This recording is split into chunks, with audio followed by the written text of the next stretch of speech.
So, now that the dust is settled and the North American team Sentinels have etched their name into Valorant history as the champions of the first international LAN since its release, it's time to break down how they did it.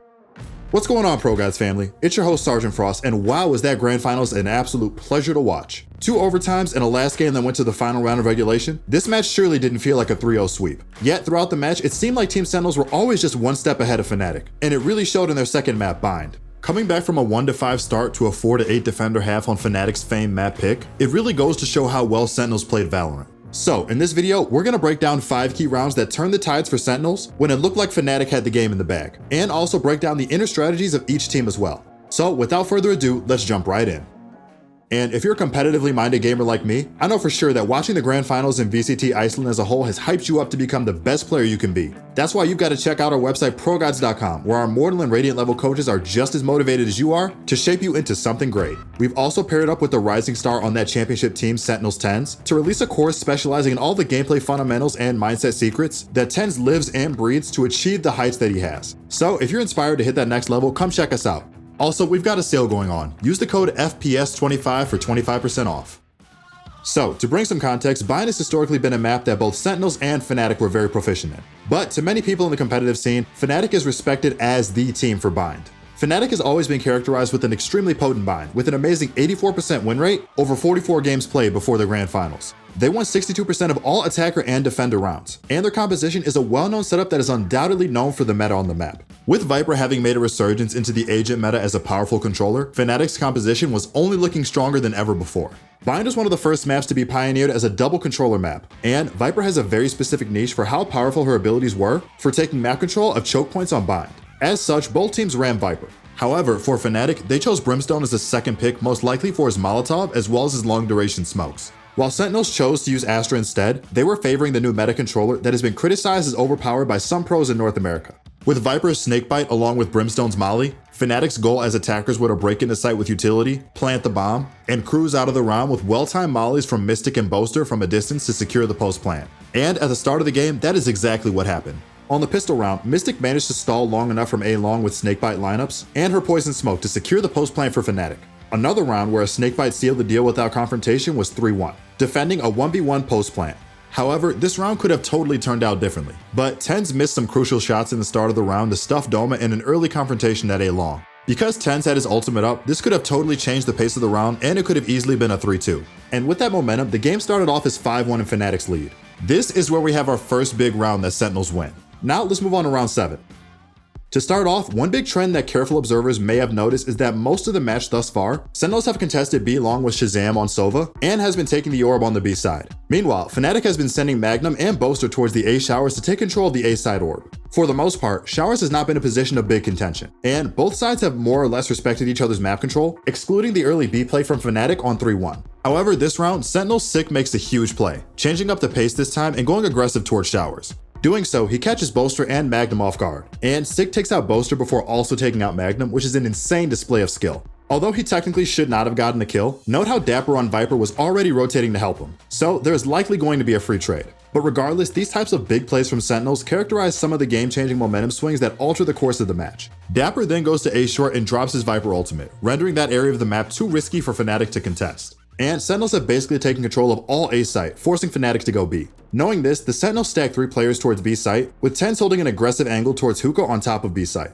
Although he loses the duel, he takes a lot of damage towards Durka and Magnum. After a short lull in the round, Zoms is next up to make a huge play, dodging the second hit of Durka's Sova ultimate by juking left and then faking right. In the same motion, Zoms also does the unexpected and reveals himself by swinging out of center sight and spraying down Magnum, who was focused on the elbow angle, thinking that Zoms would not swing. This was considering how low Zoms would be and how busy he was dodging Sova's ultimates. In securing the kill on Magnum, Sentinels pull off the first round of their comeback from a weak start, and the remaining Fnatic members save. Notice how despite there being massive heroics from the Sentinels players, each player had a deep understanding of the mind games that were in play at the moment, and found ways to abuse Fnatic's gaps. Of course, if the players weren't Sick and Zoms respectively, and they were players who had less mechanical prowess than them, these plays would have likely not been possible. But the round as a whole was dictated by Sentinel's ability to bring the fight to Fnatic in ways that were unexpected and confidently aggressive. Yet in the next round, Fnatic seemed to bounce back fiercely, pulling off a close clutch off the back of Boaster's Brimstone ultimate and a well-timed peek through Showers to secure a last-second post plant. However, Sentinels were not deterred, leading us to our round 9, where Sentinels go massive again.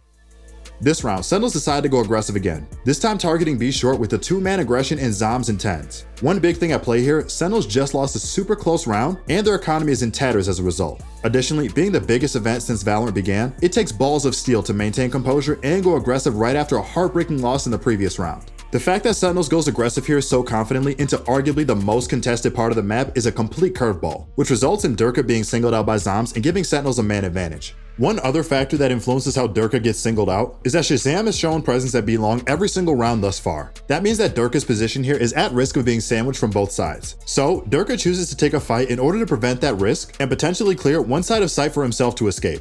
Although Shazam wasn't going for a wrap, this definitely played into Durka's position to fight, despite not being in a tradable position. In a way, the outcome of this fight could have dictated the round, as Zombs was not in a position to be traded either. However, at this point, Sentinels needed to make some plays happen, and this was a great way to start off the round. As we progress into the round, notice how after the B short aggression, Tens and Shazam then immediately target B long to place heavy pressure, leaving Fnatic uncomfortable towards the B side. After exchanging utility, Fnatic decided to go back towards A as a whole to potentially take that side of the map. But this is where round 7 comes into play once again.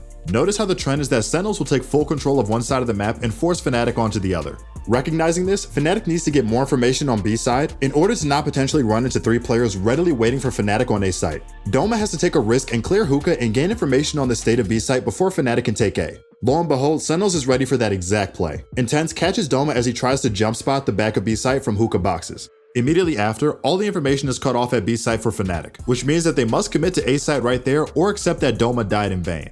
Bolster begins his lurk out of shower rooms after hearing Sick jumping behind site boxes, but gets blindsided when Sick peeks out with the Sheriff ready for a play or lurk to happen on A. In a matter of seconds, a man advantage becomes a 3-man advantage for Sentinels, and the round is effectively over, once again based on stellar reads from Sentinels on the mid game. Additionally, the fact that Sentinels won this round without losing a single player is a heavy contributor to them being able to get their 4th round in the half, when Fnatic bounces back once again to return a round in their favor. Now, let's move on to round 11.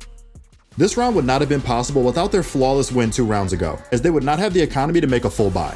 But beyond that, this round Sentinels once again make a first pick by targeting Fnatic's default playstyle. As Bolster was moving towards A Showers again to take control of the orb, he mollies the entrance of Showers to prevent enemies from peeking him and Magnum and also get information with their Sky Flash beforehand. It seems safe for Bolster to take the orb as per usual, however, Sick had other ideas, and immediately satchels and ultimates into Showers and catches Bolster off guard. Dapper also puts up his Toxin Wall, preventing vision into Showers, allowing for Sick to retreat safely if there were any players there. After sending a Boombot in for information, Sick and Dapper both make an immediate rotation to U-Haul to double up on the defense on the A short side, which proves to be the perfect decision. Fnatic have had enough of trying to slowly piece together a round after Sentinels gets a first pick, and then they get read like a book. They decide to speed up the process and immediately commit towards A short side. Well, this is exactly what Sentinels want. Notice how even before the commitment towards A, Tens was already rotating towards A site to help Dapper and Sick. Although Sick gets caught out with the nade at U-Haul, Dapper is quick to trade and stall the rush, while Ten swings around A site to cover for him by using the poison smoke one-way that Dapper placed beforehand on short boxes, which allows him to pick Durka off. After this point, Fnatic is left with no options in a 2v4 and quickly gets wiped out. Now let's go on to round 14.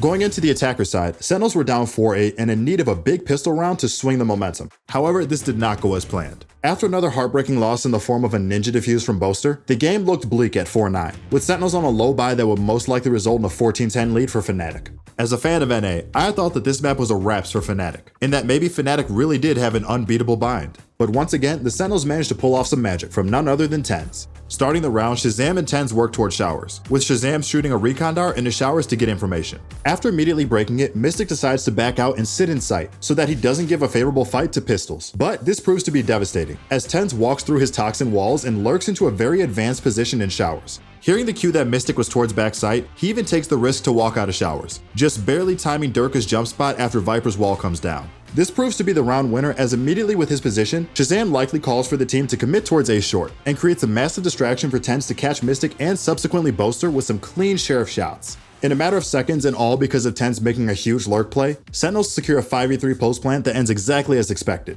To say that this round was a huge win is an understatement. Not only did this give the Sentinels a much needed comeback early into the half, this absolutely shattered Fnatic's momentum and gave the Sentinels an insane momentum that catapulted them into tying up the game at 9-9, and then leading at 12-10 before losing the last 2 and entering OT. Needless to say, this play was most likely the single most impactful play of the map, allowing Sentinels breathing space to play the methodical yet devastatingly aggressive attacker side that they are famous for. Of course, as we all know, this map goes into OT, and Fnatic and Sentinels trade rounds consistently, with both sides solidly shutting it down on defense. However, with how the situation is set up, Sentinels are in the driver's seat, constantly being about to win while Fnatic claw their way back up to tie the game. Now, let's go on to round 30. Much of OT has been the defender side catching the attackers in the midst of their default, and this has gone on for 5 rounds at this point. Knowing this, Sentinels change up their pace this time and go for a fast attacker push towards B long. Fnatic may have been ready for this as they immediately were in positions to defend the push, and Boaster finds a cheeky pick on a Sick as he tries to entry the site by hiding under his own hookah smoke. Immediately, the site take looks bleak, as there are 3 defenders on site ready to crossfire the execute. But despite it all, Sentinels stayed composed and pulled off some fundamentally sound gameplay by trading each other out, and it claws it back to a 2v2. This is where it gets scary for both teams, as the attackers haven't planned it yet while the defenders don't know the attacker's exact position. As such, Mystic pushes through A since he knows they can't be at A, and finds an advanced position. Meanwhile, Durka plays passively on B to prepare for a retake if they enter site. Sentinels has an inkling of a potential deep position, so Shazam and Dapper take a slow approach to clear close B short, and then immediately walk towards hookah to B. After the plant, it could be that Shazam has a Galaxy Brain or that he hurt Mystic on the flank. But Shazam turns around to hold an off angle on B short and catches Mystic off, leaving Durka with 25 HP to clutch around in an impossible situation. Additionally, the kill on Mystic gives Shazam his ultimate, which seals the deal as Dapper plays around it to secure the kill and the map win. With such a close game and a devastating loss, the momentum that Sentinels had was massive, allowing them to eventually close out the series 3-0. While Fnatic put up an amazing fight pushing Sentinels to their limits, it was amazing to see 2 of the top teams duke it out for the championship, and also how amazing the Sentinels really were as a team. And while NA has been forever memed as the weaker region in competitive games, it looks like that narrative is not going to fly in Valorant.